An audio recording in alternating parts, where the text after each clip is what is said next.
Here's a dragon President-elect Trump must slay, the IMF.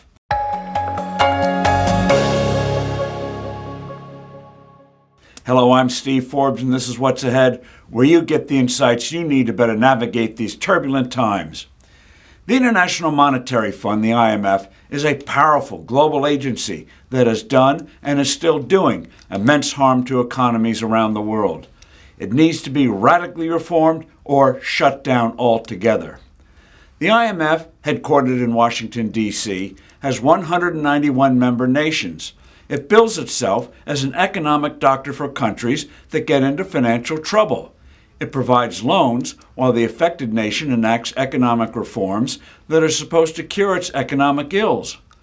The IMF is financed by money from the U.S. and other countries. The fundamental problem is that the IMF is guilty of malpractice.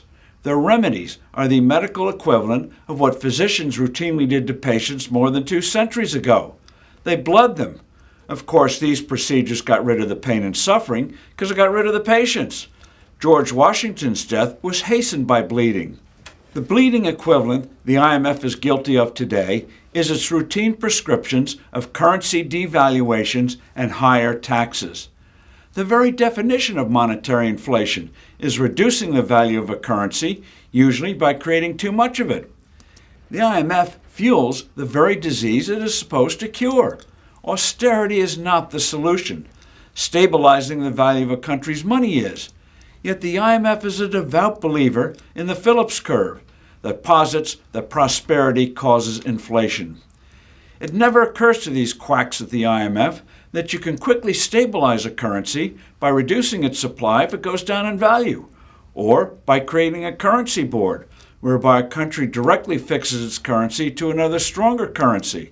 Lithuania, Estonia, and Bulgaria established currency boards back in the 1990s, and their hyperinflations quickly ended. Instead, the IMF urges flexible exchange rates, which means a currency goes down in value, a surefire formula for more inflation. The IMF also loves tax increases, not realizing that higher rates hinder economic progress. Another factor the IMF underappreciates is the need to make it easy for entrepreneurs to set up legal businesses. The difficulties in many countries, licenses, fees, endless paperwork, lead to the proliferation of illegal, informal economies. Making the task of setting up a business quick and easy, as New Zealand does, virtually eliminates opportunities for corruption and also smooths the path for greater economic growth.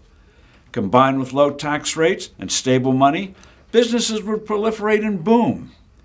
The baleful impact of the IMF was most destructively illustrated in the 1990s, when its poisonous prescriptions in Russia helped create the conditions for the rise of Vladimir Putin. Russia was pressured to rapidly sell off government enterprises at bargain prices, giving rise to a powerful, notorious class, the oligarchs. Russia's tax system was a horror of overlapping and conflicting codes that in some cases had effective rates above 100%. Instead of dramatically simplifying this corrupting, growth-killing array of rat's nests, the IMF and the Clinton administration urged better efforts at collecting taxes. When he took power, Putin immediately swept away this mess and enacted a simple, flat tax. Revenues soared, and the economy rapidly came back to life.